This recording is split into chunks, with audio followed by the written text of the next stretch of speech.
Pues un fuerte aplauso, por favor, para David. Toma. Ahí va. Muchas gracias, Ana.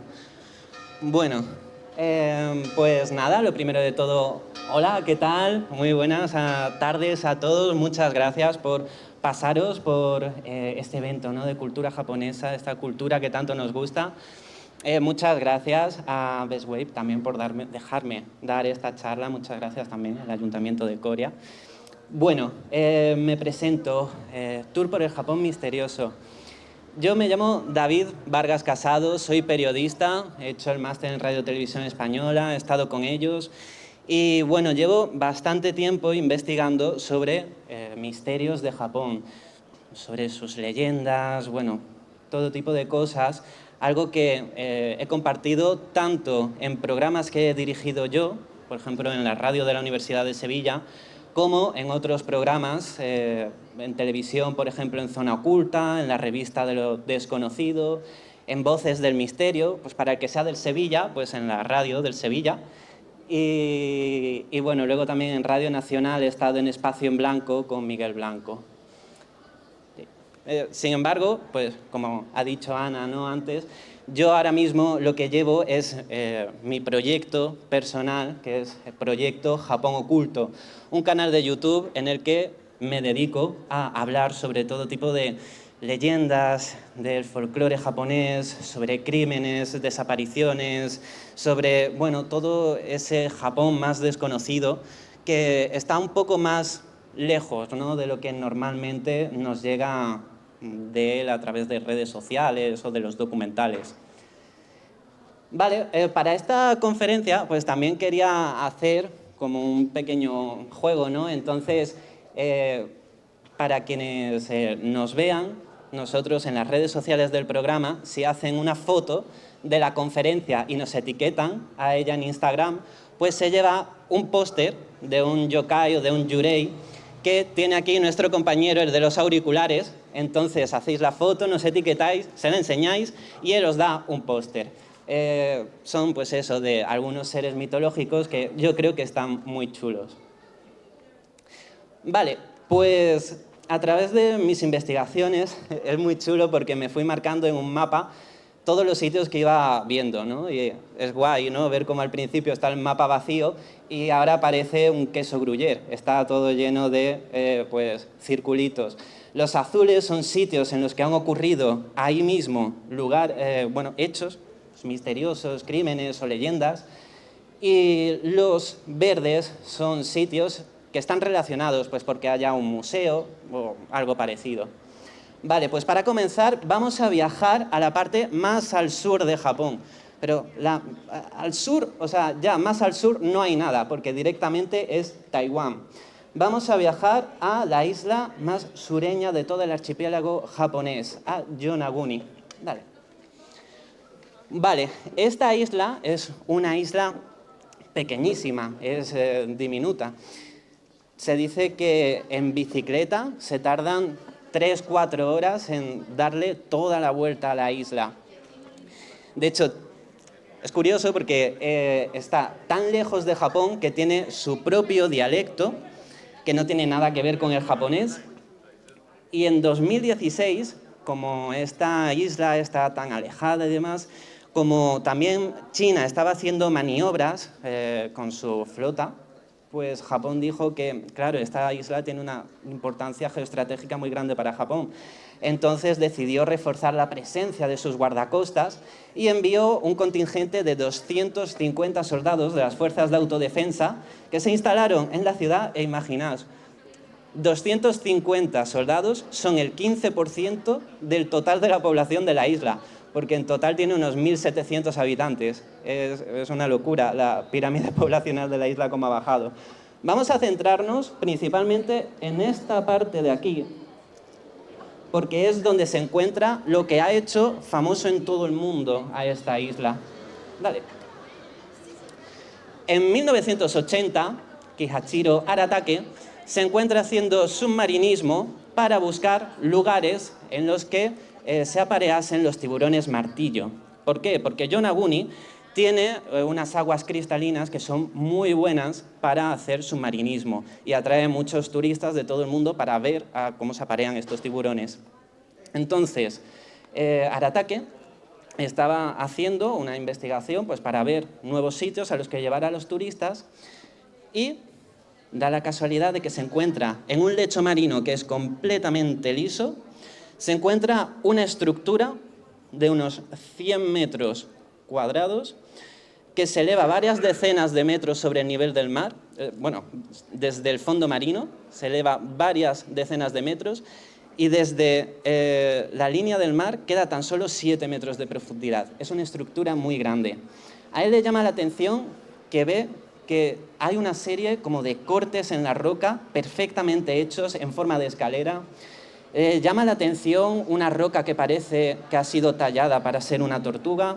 Le llama la atención pues que esa estructura que ve, si la ves desde lejos, da la impresión de que es una pirámide. Entonces, claro, él da la voz de alarma y llega desde la Universidad de Ryukyu el profesor Masaki Kimura. Este señor comienza a hacer sus incursiones para hacer submarinismo, para ver de qué se trataban esas estructuras.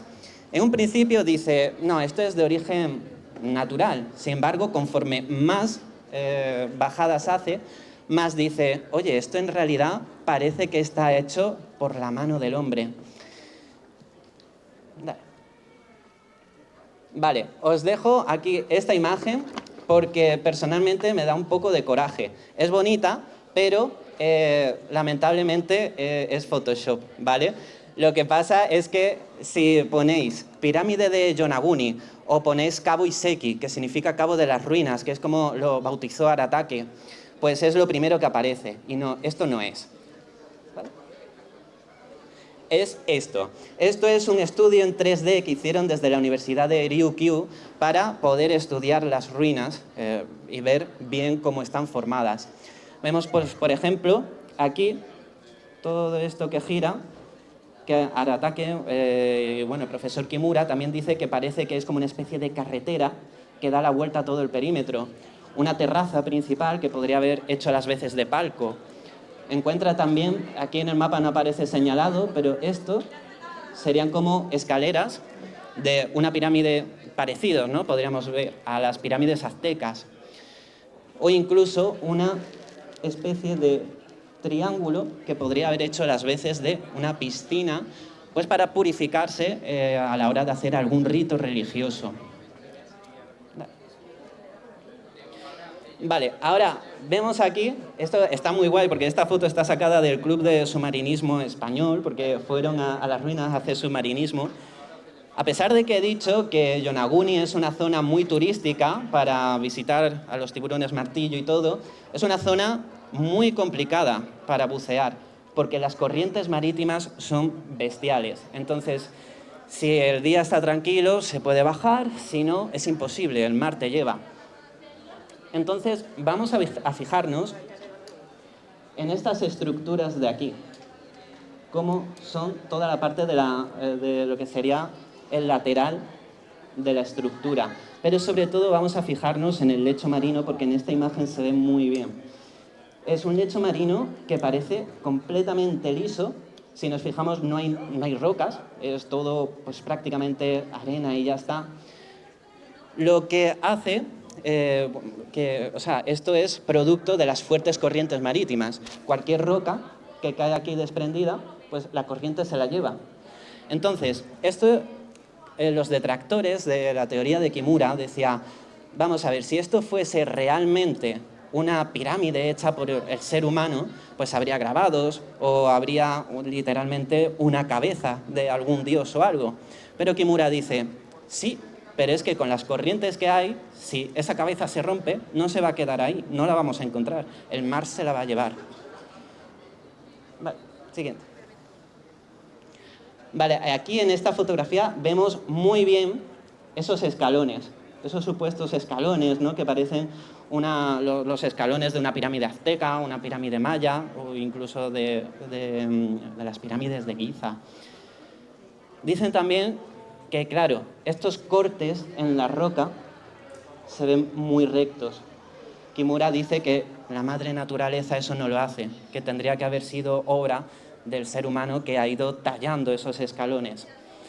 ¿Qué dice por la otra parte el mundo académico? Dice, bueno, a ver, primero, este escalón no tiene sentido ninguno porque mide más de 1 metro.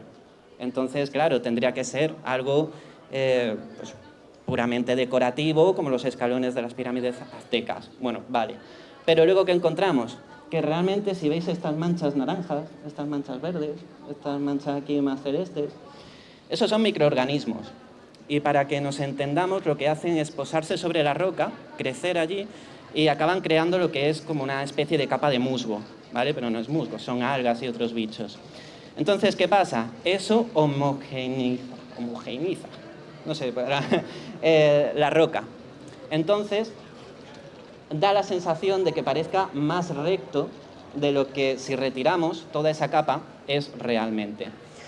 Claro, ahí dicen que entonces incluso los agujeros que se han encontrado que parecían haber sido realizados con un trombo, que podrán haber sido porque la propia roca tiene composiciones diferentes en toda su composición, de forma que con las corrientes hay zonas que se erosionan más fácilmente, mientras que todo el resto queda igual. Entonces, que podría dar la impresión de que alguien ha estado cavando, cuando en realidad el material se ha deshecho de forma natural. Bueno, son pues más teorías. A finales de la década de los 80, porque Yonaguni más o menos se descubre en torno al 84, así, pues bueno, pues a finales se produce un terremoto. Y ese terremoto hace que se derrumben algunas partes de Yonaguni y hace que se pueda acceder a otras. Esta es una de esas partes, y si nos fijamos, aquí se encuentra lo que para Kimura fue 2 monolitos, pues como los que encontramos en yacimientos prehistóricos o incluso la columna de Trajano, ¿no? Se puede parecer. Este monolito, o supuesto monolito, lo encontramos pegado a otro. Es como que hubieran hecho 2.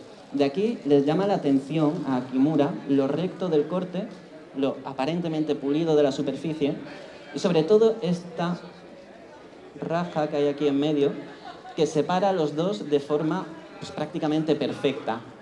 Entonces, para él, podrían ser una de 2 cosas. Lo voy a girar. Podría ser una de 2 cosas.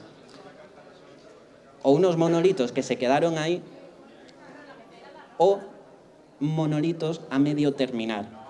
Monolitos que tendrían que haber seguido cortando por este lado de atrás para ya poder transportarlos y llevarlos a otra parte. Bueno, por otra, la comunidad académica dice que eran de origen natural. ¿Por qué? Ahora mismo, la opinión más aceptada es que todo Yonaguni se creó de forma natural.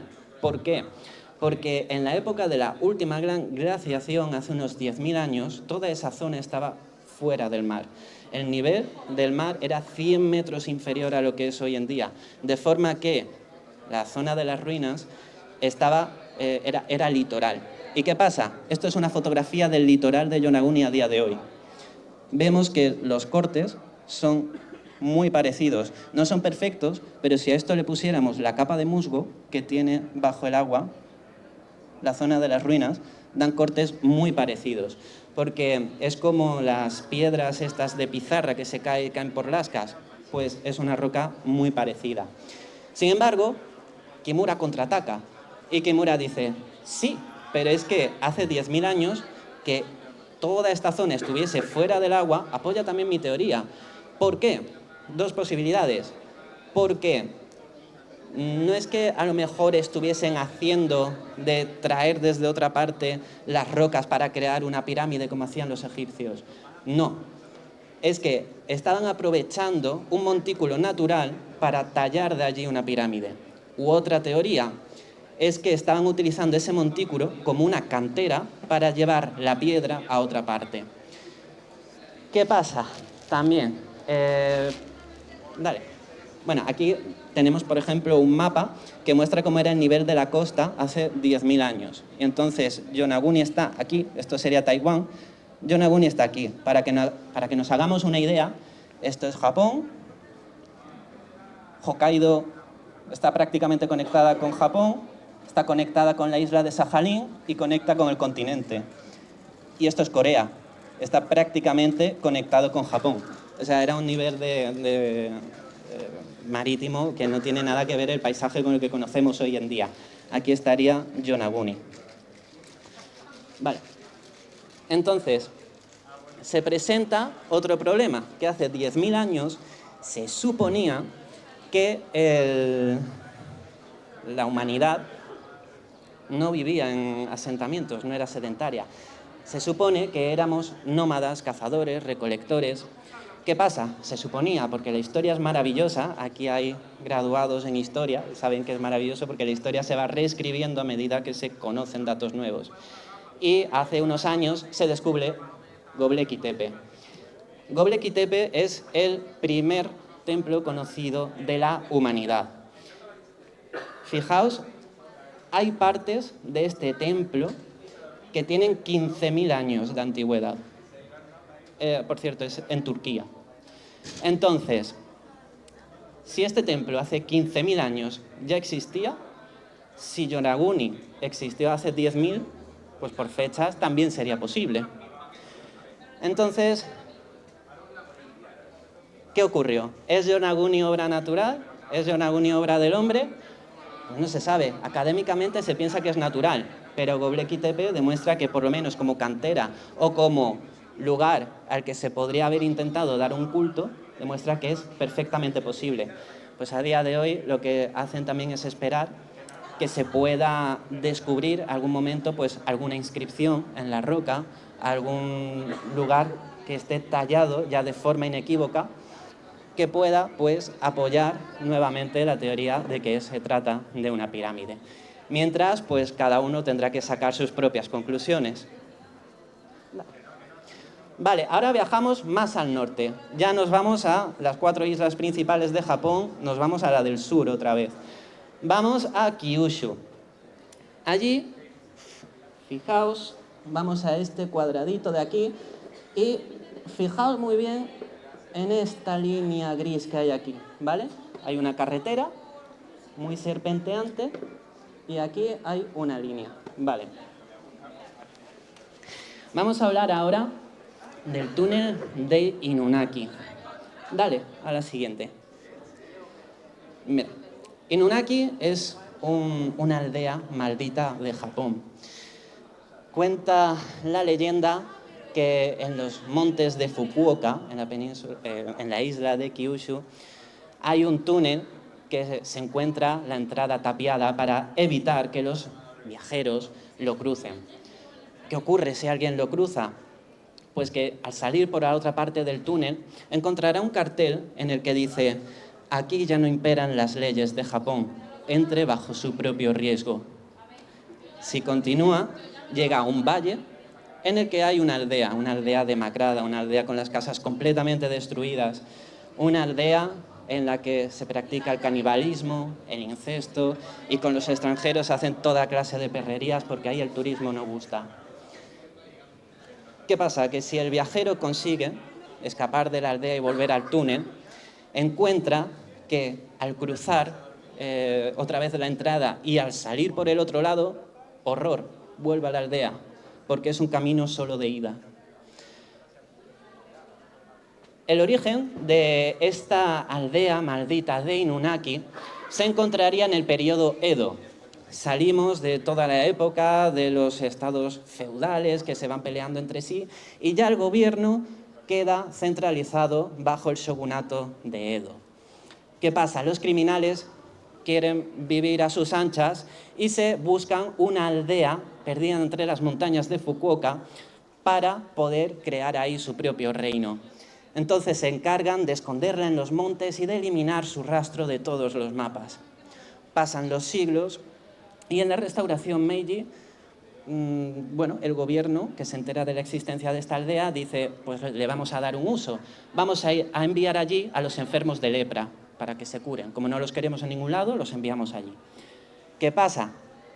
Llega la Segunda Guerra Mundial, Japón se va al garete y el gobierno se olvida de que existe esta aldea. Entonces dejan de enviarles víveres y ya pues la sociedad se degrada y se vuelve pues eso, caníbales y demás.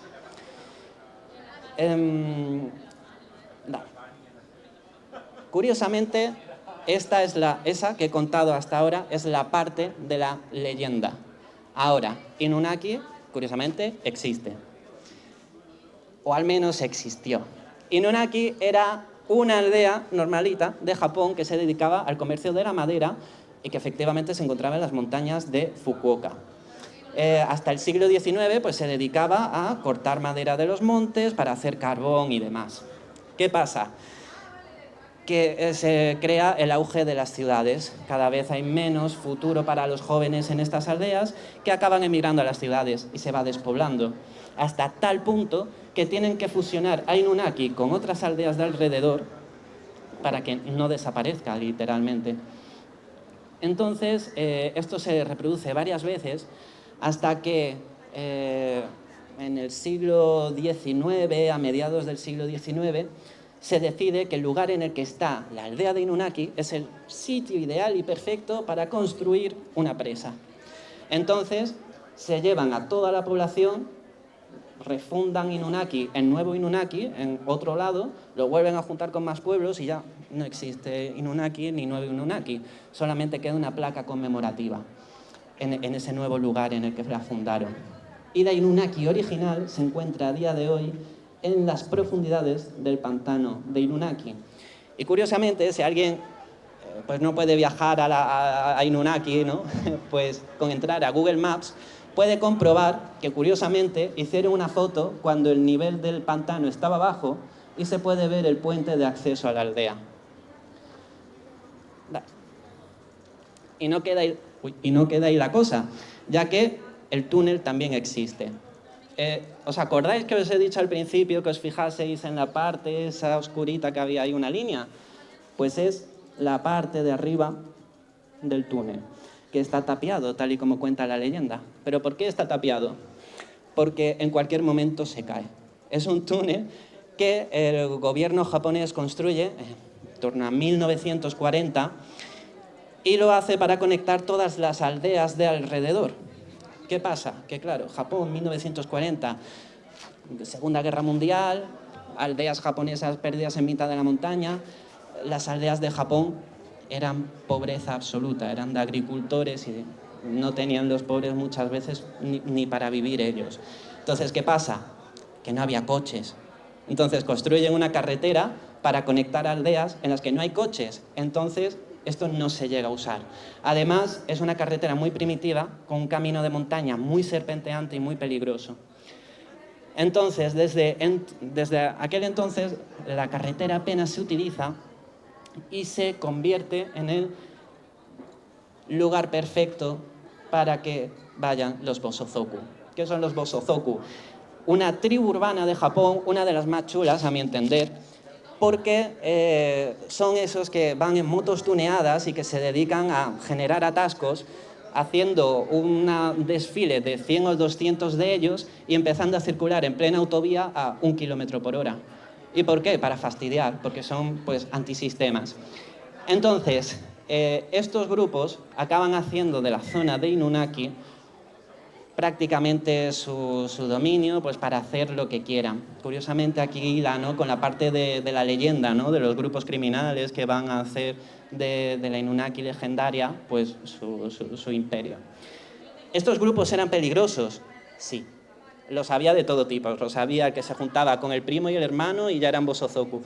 Pero luego estaban los grandes que, casi como en el anime Tokyo Revengers, que está basado en esto, se dedicaban a hacer guerras entre bandas por el control de las ciudades, y estos eran delincuentes juveniles. Bosozoku prácticamente significa delincuente juvenil en japonés.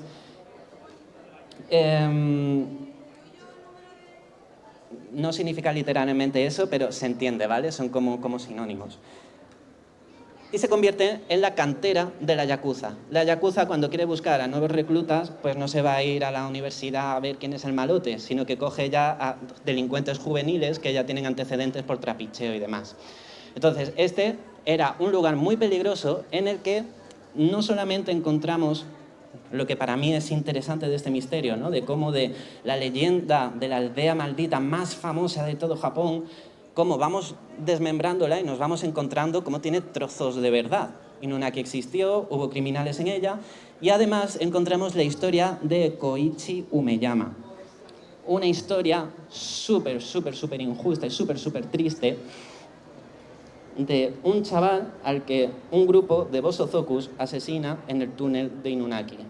Entonces, la historia no la voy a contar para ser family friendly, pero luego si alguien quiere que se la cuente, pues en privado se la cuento, ¿vale?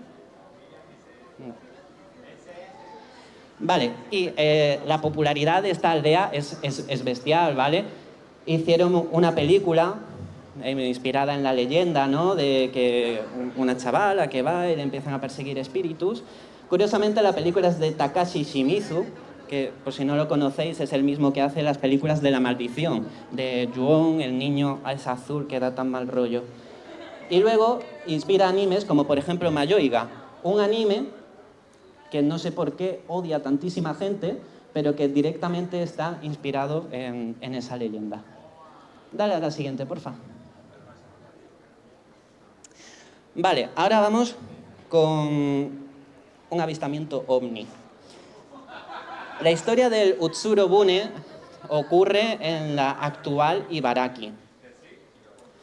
Vamos a quedarnos principalmente con este puntito de aquí, ¿vale? De aquí abajo y con esta playa. De aquí. Vale, dale a la siguiente. Voy a beber agua un momentito.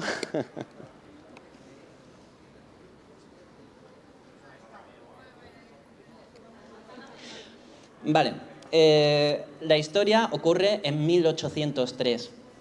Imaginemos, esta vez viajamos de una aldea de las montañas hasta un pueblecito pesquero, muy chiquitito. Imaginemos en 1803, pues los pescadores prácticamente pues, con barcos de madera muy rudimentarios, miran al horizonte y se encuentran un amasijo de madera muy extraño con forma de nuez que dicen, ¿esto qué es? Entonces van hasta él y lo arrastran hasta la costa. Para su sorpresa, esa extraña forma de nuez tiene ventanas de cristal, extrañas letras, aunque aquí no aparecen, son extrañas letras por fuera, tiene una escritura muy extraña. La parte de abajo dicen que es metálica y en su interior una preciosísima joven con el pelo rojo, una caja blanca en las manos y que habla en un idioma muy extraño, en un idioma que no consiguen comprender. Sin embargo, ella muy dócil, muy tranquila. Eso sí, en ningún momento permite que nadie toque la caja. Pasa una cantidad de tiempo indeterminada, porque unas historias dicen que fue en ese mismo instante, otras a los 30 años, cuando la mujer ya era anciana. Pero dicen que en un momento dado, pues claro, empiezan a debatir qué hacer con esta mujer, qué hacemos con ella, la dejamos, ¿no? A ver si vamos a enfadar a los dioses. Entonces el anciano del pueblo dice, yo sé lo que ha pasado. Esta mujer es la antigua concubina de un rey que le fue infiel y como era muy querida en su país, decapitaron al amante, tiene la cabeza en la caja y a ella, para no cargársela, porque era muy querida, pues la destierran y la envían en un barco. Eso fue lo que interpretó el anciano de la aldea. Entonces, ¿qué dijeron? Vino en el mar, que se vaya en el mar. La metieron otra vez en su cáscara de nuez y la echaron al mar. Vale, dale. Vale, el mayor investigador que hay en el mundo sobre este fenómeno es Tanaka Kazuo. Este hombre estuvo investigando... Dale, por favor, otra vez. Estuvo investigando diferentes hipótesis. Encontramos, por ejemplo, la hipótesis de Yanagata Kunio, que es el primer folclorista de Japón, que dicen que la historia es falsa, de raíz. ¿Por qué? Porque la historia de Japón está llena de leyendas de mujeres que vienen a Japón en un de forma mágica a través del mar, les dan un conocimiento y mágicamente desaparecen en el mar. Pero, ¿qué pasa? Que Tanaka dice, vale, sí, hay muchas historias de estas, pero es que esta historia realmente no tiene nada que ver con las demás. ¿Cuáles son las hipótesis que tenemos? Pues, por un lado, que se trata de una campaña de marketing. ¿Por qué? ¿Os acordáis del circulito que os he dicho que miraseis del mapa? Es el templo de la diosa Sanreizón, la diosa de la seda, ¿vale? Cuenta la leyenda que esta diosa viene del mar, la recogen una pareja de ancianitos japoneses, la cuidan, y ella, como agradecimiento, ella era una princesa india, les enseña a cultivar gusanos de seda para sacar la seda y cómo sacarlo. Entonces, ¿por qué dice esto Tanaka? Porque en este panfleto de la época, esto es siglo XIX también, poquitos años después de que se produjese el avistamiento, esta mujer, que es la supuesta mujer pelirroja que está dentro de la cáscara de nuez, aquí se ven las extrañas escrituras que tenía, pues aparece representada con las ropas de la diosa Sanreizón. Entonces, ¿qué dice? Esto podría haber sido una maniobra de marketing del templo para atraer peregrinos y de esa forma pues conseguir aumentar su importancia. ¿Qué pasa? Que él dice, podría ser, pero es que este no es el único documento. Hay documentos incluso más antiguos que cuentan ese avistamiento y es que en total son 11 documentos diferentes que cuentan prácticamente lo mismo. Entonces, si fuese una historia inventada habría grandes diferencias, pero es que el relato es consistente entre unas versiones y otras. Entonces, para Tanaka esto daba la impresión de que se trataba de una historia real. Dale ahí. Este que tenemos aquí es otro documento, ¿vale? Que podemos ver en relación con el antiguo, que se mantiene esa forma de nuez, esa parte, ¿no?, de abajo como metálica, las grandes ventanas y la caja de un color claro y las vestimentas. Dale a la siguiente. Vale, otra hipótesis. Una hipótesis que a mí, pues más o menos me gusta mucho y me convence bastante, que dice, a ver, tenemos a una mujer pelirroja que viene en una especie de barco de madera, pero que no es un barco de madera porque está como hecho añicos, ¿no? Habla un idioma extraño, pues puede ser un naufragio. Dicen que la otra teoría es que un barco ballenero ruso naufragara y los restos de un naufragio llegasen hasta la costa japonesa, donde ellos encontrarían a la última superviviente del naufragio. ¿Qué pasa? Que esto pues no explicaría qué hay dentro de la caja. Y, bueno, realmente el mayor problema, ¿no?, de esta teoría es que si se tratase de un naufragio, simplemente por probabilidad, este es el mapa de Japón.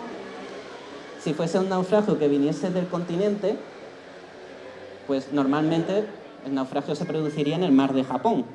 Y entonces el naufragio acabaría en alguna de las zonas de la costa norte de Japón. ¿Qué pasa? ¿Qué ocurre aquí? Entonces el naufragio se tendría que haber producido en el Océano Pacífico y de ahí haber acabado en las costas.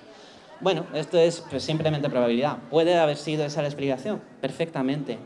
Pero bueno, también se cuenta mucho, ¿no?, en muchas versiones, que era una chica pelirroja con una mecha blanca, que era una costumbre, supuestamente, típica de la Rusia zarista. Yo me hinché a buscar en todas partes y no he encontrado en ningún sitio que ponga que en la Rusia zarista había mujeres pelirrojas con mecha blanca, que era como símbolo de las esclavas. Entonces, bueno, pues puede que sea un añadido, puede que no. Esta es la leyenda que se cuenta en el templo de la diosa Sanreizón de Ibaraki, donde pues cuenta, ¿no?, esa historia de la diosa que viene y les enseña pues la seda. Esta, pues, a modo de curiosidad. Dale, a la siguiente. Vale. Ahora viajamos un poquito más al norte, ya dentro de Honshu, viajamos hasta un lugar muy curioso, la Seishoseki, la piedra asesina. Aquí, dale por favor a la siguiente. Tenemos la historia de Tamama no Mae. ¿Quién era Tamama no Mae? Según la leyenda, en la India había una concubina del rey de la India que empieza a coger fama, empieza a coger poder, pero en un momento dado viaja a la corte china. Allí repite, otra concubina, se cambia de nombre y empieza a coger poder, pero dado otro momento se va. ¿Cómo llega a la corte japonesa? Pues con el nombre de Tamamo no Mae. Tamamo no Mae se hace concubina del emperador de Japón, el emperador retirado, pero en un momento determinado, Abe no Seimin, gran maestro de Yin y el Yang, dice, un momento, esta mujer no es una mujer, se trata de un kitsune, un zorro de 9 colas. Entonces, la expone y en este retrato vemos el momento en el que tiene que huir de palacio una vez descubierta. Un kitsune es un zorro de 9 colas, es una criatura del folclore japonés, que es un yokai, que tiene la capacidad de adoptar forma humana, tiene poderes especiales para pues crear ciertas alucinaciones en las personas, controlar en cierta forma a los hombres, ¿no? Entonces, una vez descubierta, empieza la caza de este kitsune. Dale, por favor, a la siguiente. Samuráis del clan Taira van a por ella y acaban dándole caza, matándola con sus arcos. Según la leyenda, en el momento en el que Tamamo no Mae muere, cuando cae al suelo, su cuerpo se transforma en la Seishoseki, una piedra asesina. Una piedra que todo aquel que se acerca a ella muere. Dale a la siguiente, por favor. Aquí tenemos Seishoseki. Aquí está. Miraos qué curioso. Todo el monte verde y todo el área alrededor de la Seishoseki desierta. ¿Por qué? Supuestamente dentro de ella vive el espíritu de Tamamo no Mae. Por eso tiene esta cuerda sintoísta que funciona como una barrera de contención para impedir que su espíritu salga. Dicen que si su espíritu sale, es tal la sed de venganza que tiene contra la raza humana que no pararía hasta causar todas las catástrofes que pudiera. ¿Qué es Seishoseki? Aparte de esta leyenda, es una roca volcánica. Es una roca que salió durante una de las erupciones de un volcán cercano y es una zona en la que hay emisiones de vapores venenosos. Hace unos meses es la primera vez que se ha encontrado a una familia de 5 jabalíes muertos detrás de la piedra por haber inhalado los gases. Dale a la siguiente, por favor.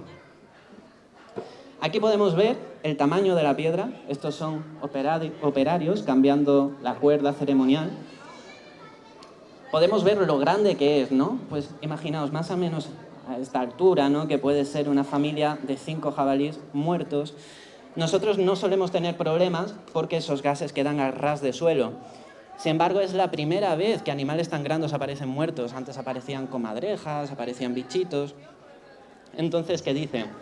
A ver si van a haber aumentado los niveles de estos gases venenosos. Vamos a poner un cartel de aviso, porque como se acerca allí alguien como un niño, puede ocurrir una desgracia. Claro, el niño, pues chiquitito, imaginaos. Ahora, ¿qué ocurre? Fijaos que también en la piedra hay una raja. Estos saltaron las alarmas a finales de 2021, por ahí. Dijeron, oye, cuidado, que la piedra se está partiendo.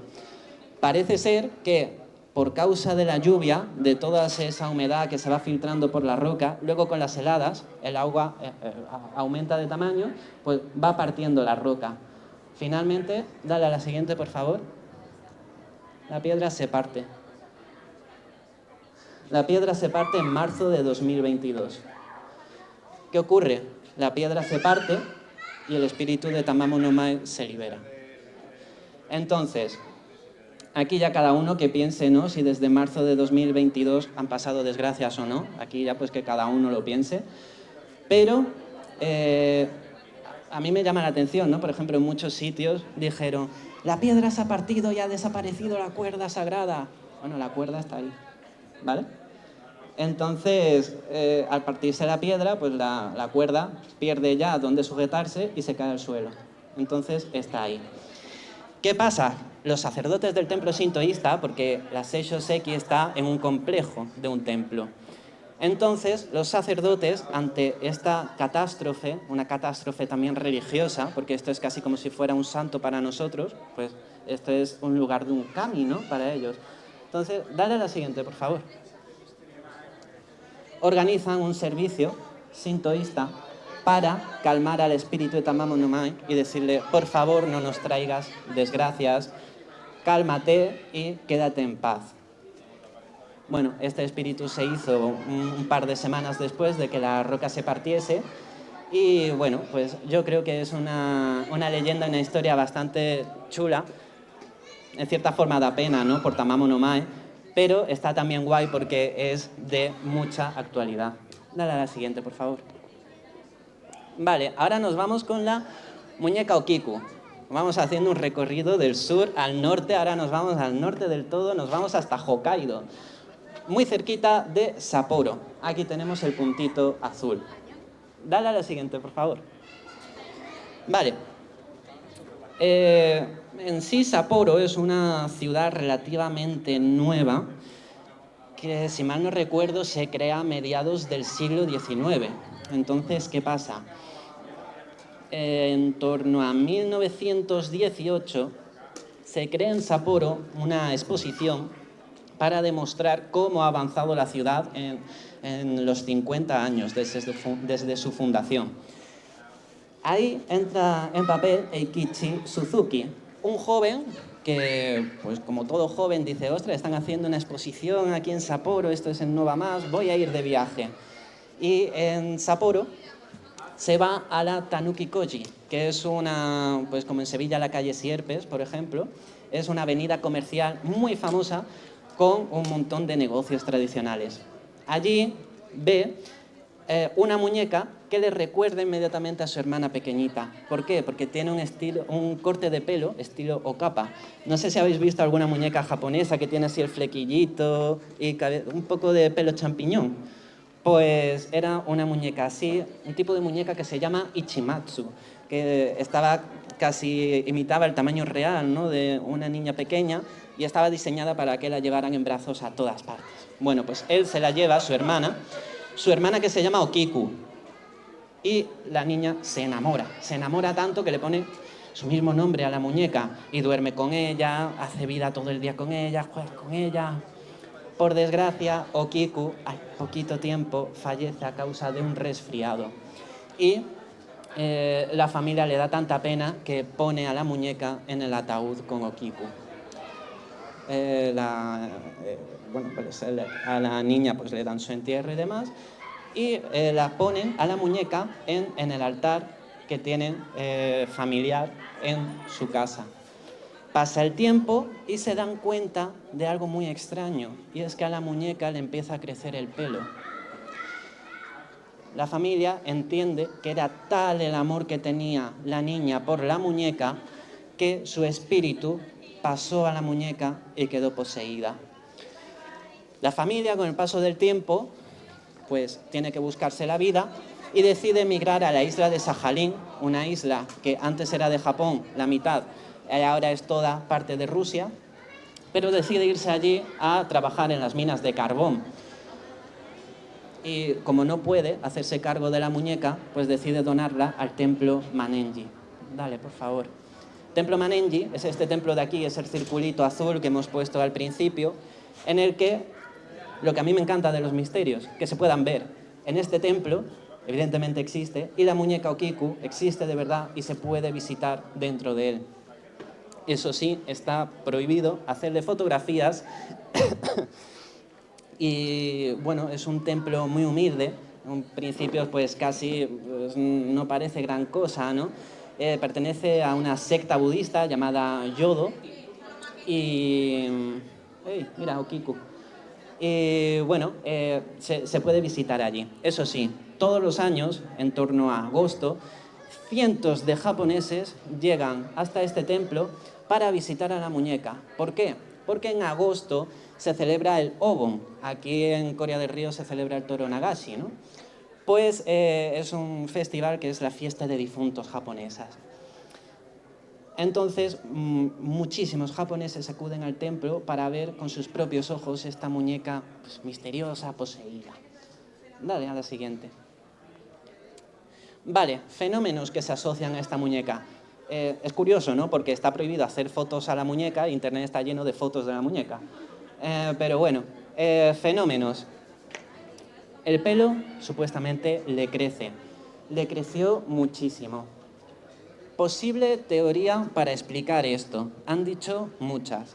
Primera teoría es el espíritu de la niña que está aquí dentro de la muñeca y eso hace que pues, su energía de fantasma le provoque que le crece el pelo. Segunda teoría, el pegamento con el que se utilizó para pegar los cabellos por dentro de la muñeca de alguna forma nutrió al pelo haciendo que éste pudiera crecer. ¿Qué pasa? Pues, por ejemplo, una bióloga a mí me dijo que eso no tiene ningún sentido, porque el pelo no es un ser vivo, el pelo no puede crecer por sí mismo, no puede alimentarse. Realmente es casi como si una piedra me dice que empieza a crecer. No tiene ningún tipo de sentido. ¿Cuál es la teoría más comúnmente aceptada? Que las muñecas Ichimatsu, el pelo se metía por dentro haciendo una forma de U. De forma que después todas las intersecciones del pelo en forma de U se anudaban. Con el paso del tiempo es posible que este nudo se haya aflojado, haciendo que uno de los extremos se salga, dando la impresión de que el resto del pelo crece. ¿Qué pasa? Si esto fuese así, también aparecería un montón de pelo caído, ¿no? Alrededor de la muñeca. La muñeca habría acabado perdiendo pelo, se habría acabado quedando calva, ¿no? Prácticamente. Es una teoría que tiene mucho sentido. También habría que ver efectivamente, ¿no? Si se le ha realizado algún tipo de tratamiento en el pelo. Otro fenómeno que dicen es que dependiendo del visitante, la muñeca tiene una expresión u otra. Al igual que muchos dicen que poquito a poco va abriendo la boca y enseñando algo que parecen ser dientes. Aquí, ¿cuál es la posible teoría que explique esto? Que sea un juego de luces, al igual que pasa con las máscaras japonesas del teatro No, que son máscaras que están hechas para que, de forma que el actor, si mira arriba, si mira abajo, hacia los lados, la luz incida de una determinada manera en la máscara para crear unas expresiones u otras. Vale, rastreando los orígenes de Okiku, encontramos que la primera vez en la historia que se habla de esta muñeca lo hace Yutaka Mabuchi, una periodista japonesa, el 6 de agosto de 1962 en la Weekly Yoshi Jijin. Una historia que no tiene nada que ver con la que os he contado. Por ejemplo, con deciros que Okiku no se llamaba Okiku, se llamaba Kiyuko en esta primera historia. Luego la vuelve a publicar, 15 de julio del 68, en Young Lady, y esta vez, pues ya la historia se parece un poquito más, y tiempo después vuelve a publicar la misma historia, el 15 de agosto del 70, en el Hokkaido Shimbun. Y esta vez es la historia tal cual os la he contado al principio, y el propio templo de Manenji dice, esta es la historia oficial de la muñeca. Y la coge y ya es la que tiene en el templo, en la que reparten los folletos, la que te explican y demás. ¿Qué es lo curioso de esto? 6 de agosto, 15 de julio, 15 de agosto. Son todas fechas de verano. Y el verano en Japón, es lo que hemos dicho antes, es el Obon, la fiesta de difuntos. Entonces, desde siempre es tradición en Japón, en verano, contar historias de fantasmas, contar las que se conocen como kaidan, historias de fantasmas. Entonces es muy posible que Yutaka Mabuchi se inspirase para escribir esta historia con motivo de rellenar una sección de misterio para la publicación en verano y atraer a lectores. ¿Quiere decir esto que la historia es falsa? Pues realmente no sabemos qué motivó a Yutaka Mabuchi a escribir esta historia. Yo soy también de los que piensa que realmente no podemos saber, ¿no?, si esta historia ha sido motivada realmente por un afán, ¿no?, económico. ¿Por qué? Porque según el folclore japonés existe una figura llamada Tsukumogami. La muñeca Okiku ya tiene unos 115 años de historia. Pues según el folclore japonés, si un objeto, sea el que sea, existe en buenas condiciones durante más de 100 años, durante todo ese tiempo se va cargando de la energía de la gente de alrededor. Y al cumplir los 100 años, puede el espíritu que vive dentro de él despertar, tomar conciencia y convertirse en un Tsukumogami. Encontramos, pues, por ejemplo, el Tsukumogami de una zapatilla, de una lamparita de estas, o del más típico, una sombrilla. Pero cualquier cosa podría ser uno. Este micrófono, el televisor, lo único que tienen que hacer es existir durante 100 años. Entonces, ¿por qué no pensar que a lo mejor el Tsukumogami en el que se podría haber convertido la muñeca Okiku hubiese inspirado a Yutaka Mabuchi a escribir su historia o incluso a pulirla poco a poco? Vale, pues aquí termino la presentación. Si tenéis alguna pregunta para hacerme, ¿vale? Yo estoy encantadísimo de responderlo a todo. Y nada, muchísimas gracias, pues, por haber venido. Gracias.